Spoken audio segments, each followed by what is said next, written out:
얼마 전 한 분이 댓글에 이런 질문을 주셨습니다. 저는 목사님 말씀에 동감도 하고 끄덕끄덕하게 되는 내용이 많지만 11조에 대해서는 다른 생각이 있습니다. 성경에 11조는 본 교회에 하라는 말씀은 없고 2명 이상 모인 자리는 어디든 교회라 하신 점, 그리고 하나님께서는 11조를 하려는 우리의 중심을 보신다는 점에서 본 교회만 드려야 한다는 말씀에는 공감하기 어려운 점이 있습니다. 본 교회든 다른 교회든 결국 교회 아닌가요? 추가적인 말씀 듣고 싶습니다. 라며 질문을 주셨습니다. 여러분은 이에 대해 어떻게 생각하십니까? 이번 시간에는 말도 많고 탈도 많은 11조에 대해 함께 나누기 원합니다. 특별히 11조를 해야 하는지 말아야 하는지, 그리고 만약 해야 한다면 어디에 해야 하는지에 대해 함께 나누기 원합니다. 저는 종종 인터넷이나 유튜브를 통해 11조는 구약시대에 드려진 것이고 예수님이 오심으로 11조는 끝났다고 주장하는 영상을 종종 보았습니다. 그렇다면 여러분, 정말 이럴까요? 아니요, 전혀 그렇지 않다는 것입니다. 여러분, 혹시 아십니까? 예수님조차도 11조를 하라고 말씀하셨다는 것을 말입니다. 그럼 이 말씀이 어디에 있느냐? 누가복음 11장에 이렇게 기록되어 있습니다. 화 있을진저 너희 바리새인이여, 너희가 박하와 온양과 모든 채소의 11조는 드리되 공의와 하나님께 대한 사랑은 버리도다. 그러나 이것도 행하고 저것도 버리지 말아야 할지니라. 여러분, 우리가 이 말씀을 통해 무엇을 볼 수 있습니까? 예수님은 바리새인들의 외식을 비판하시면서 분명하게 말씀하셨습니다. 공의와 하나님에 대한 사랑을 행할 뿐 아니라 11조도 버리지 말라고 말입니다. 여러분, 만약 누군가가 11조는 예수님이 오심으로 끝났다고 주장하는 분들이 있다면 이것은 성경을 모르거나 예수님의 말씀을 왜곡해서 가르치는 것입니다. 그러므로 우리가 만약 예수님을 믿는다면 11조를 버리지 말아야 한다는 것입니다. 그럼 왜 우리가 이렇게 해야 하느냐? 사실 우리가 수익의 10분의 1을 11조로 낸다는 것은 결코 쉬운 일이 아닙니다. 여러분, 우리가 수익을 얻기 위해 얼마나 뼈빠지게 일을 합니까? 농사를 짓는 사람이라면 한 해 수확을 위해 연초부터 고생을 하지 않습니까? 또 월급을 받는 사람이라면 이 월급을 위해 몸이 피곤하고 힘들어도 직장에 나가지 않습니까? 회사에서 힘든 일을 당해도 인내하며 다니지 않습니까? 여러분, 이렇게 수고하고 노력해서 얻은 내 수익의 10분의 1을 11조로 내는 것이 쉬울까요? 결코 쉽지 않다는 것입니다. 사실 내 수익의 10분의 1이면 자녀 교육에 더 도움이 될 수 있고 밥상의 음식이 더 풍성해질 수도 있고 가정생활에도 더 보탬이 될 수 있지 않습니까? 그런데 여러분, 이럼에도 불구하고 하나님도 예수님도 11조를 하라고 말씀하신다는 것입니다. 그렇다면 여러분, 왜 하나님도 예수님도 이렇게 11조에 대해 말씀을 하시느냐? 그것은 하나님에게 우리의 수익이 필요해서가 아니라 11조에는 아주 중요한 의미가 있기 때문입니다. 그럼 이것이 무엇이냐? 여러분, 우리가 월급을 받아 생활을 하시는 분이라면 이 월급은 어디로부터 나옵니까? 이렇게 물으면 대부분의 분들은 회사로부터 나온다고 말을 할 것입니다. 물론 겉으로 보면 이 말은 맞는 말입니다. 하지만 만약 내가 종이와 연관된 일을 통해 수익을 얻는데 만약 하나님이 자연만물을 통해 나무를 공급해 주시는 것을 멈추신다면 어떤 일이 일어나게 될까요? 내가 바다에서 물고기를 잡아 수익을 얻는데 자연만물을 다스리시는 하나님이 물고기의 생육을 멈춰버리신다면 과연 어떻게 될까요?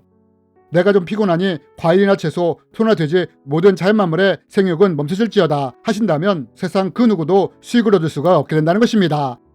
여러분, 내가 뼈빠지게 수고하고 노력을 해서 수익을 얻었다 하더라도 하나님이 자연만물을 통해 내가 수익을 얻을 수 있는 필요한 것들을 공급해 주시지 않는다면 아무리 우리가 수고하고 노력한다고 하더라도 수익을 낼 수가 없다는 것입니다.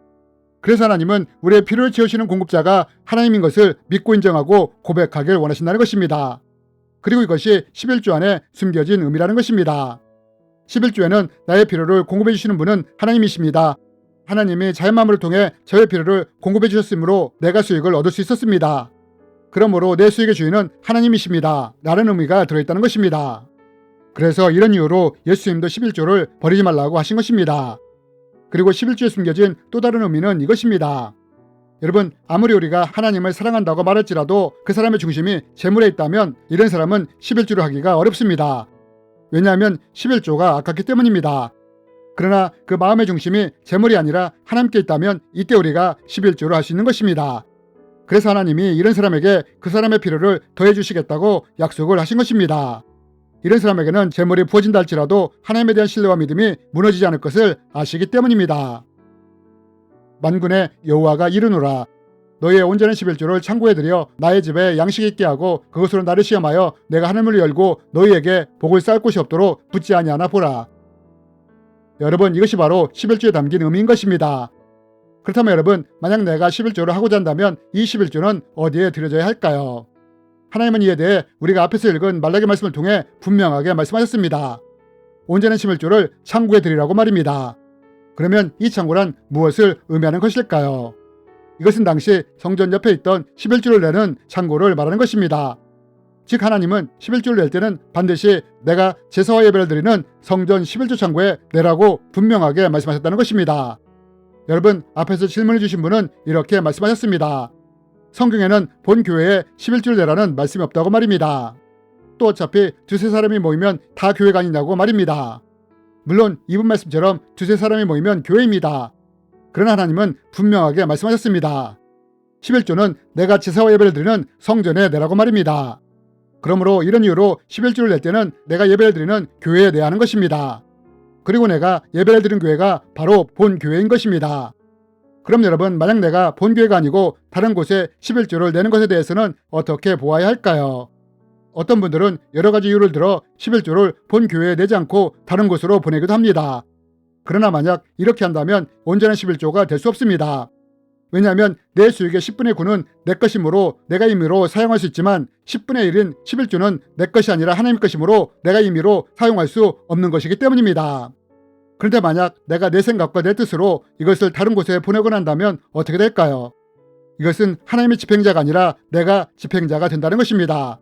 11조의 주인이 하나님이 아니라 내가 이 11조조차도 주인이 되는 것입니다. 그러므로 이렇게 할 때 이것은 온전한 11조가 아니라 차라리 구제원금에 가까운 것입니다. 저는 이런 경우를 본 적이 있습니다. 한 목사님이 교회를 개척했는데 어떤 분이 이분에게 11조를 보내왔습니다. 아마 교회가 개척되었으니 목사님이 힘드실 것 같아 11조를 보낸 것 같았습니다. 물론 처음에는 목사님도 하나님이 엘리야의 까마귀를 통해 자신의 필요를 채워주셨다고 감사했습니다. 그런데 시간이 지나면서 어떤 일이 일어나게 되었느냐? 목사님이 하나님의 공급하심을 바라보는 것이 아니라 11조를 보내는 분을 바라보기 시작했다는 것입니다. 목사님의 눈이 하나님이 아니라 먹을 것을 물어다주는 까마귀에 더 집중하기 시작했다는 것입니다. 결국 11조를 보내시는 분은 좋은 의도로 보내셨겠지만 오히려 이것이 목사님에게는 독이 된 것입니다. 저는 이런 이유로 개척교회를 할 때 지유사역을 받으신 분이 11조를 보내시겠다고 하면 분명하게 말씀을 드렸습니다. 11조는 본 교회에 드리는 것이라고 말입니다. 그리고 저의 필요는 하나님이 채워주실 것이라고 말입니다. 물론 본 교회의 허락을 받고 일정 기간 동안 11조를 다른 곳에 보낼 수 있습니다. 하지만 이것은 단지 일시적인 기간 동안이란 것입니다. 또 어떤 분은 11조를 다른 교회에 보내는 이유를 이렇게 말씀하신 적이 있습니다. 자기 교회는 성도가 많아서 11조가 차고 넘친다고 말입니다. 또 어떤 분은 내가 11조를 내면 이 11조를 외형적인 것을 키우기 위해서 사용한다고 말입니다. 이러면서 불편한 마음을 표현하시는 분들도 있었습니다. 물론 이런 분의 마음을 충분히 이해할 수 있습니다. 그러나 우리가 여기서 분명히 알아야 할 것은 이럼에도 불구하고 11조는 절대로 내 생각과 내 뜻대로 사용되어서는 안 된다는 것입니다. 반드시 제사하고 예배드리는 성전 11조 창고에 드려져야 한다는 것입니다. 즉 내가 예배드리는 본 교회에 드려져야 한다는 것입니다. 그리고 드려진 온전한 11조가 교회에서 잘못 사용되게 된다면 이것을 판단했을 분은 내가 아니라 하나님이시라는 것입니다. 여러분 꼭 기억하시기 바랍니다.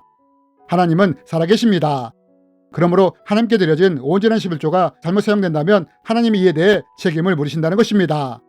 왜냐하면 하나님은 사랑의 하나님이시지만 또한 공의의 하나님이시기 때문입니다. 반면 우리가 나의 필요의 공급자가 하나님이라는 것을 인정하고 고백하며 이것을 믿음의 행동으로 보인다면 하나님은 이 믿음의 행함을 보시며 하늘의 문을 열고 필요한 복을 우리에게 부어주시는 분이라는 것도 꼭 기억했으면 좋겠습니다. 주님의 이름으로 여러분을 축복합니다.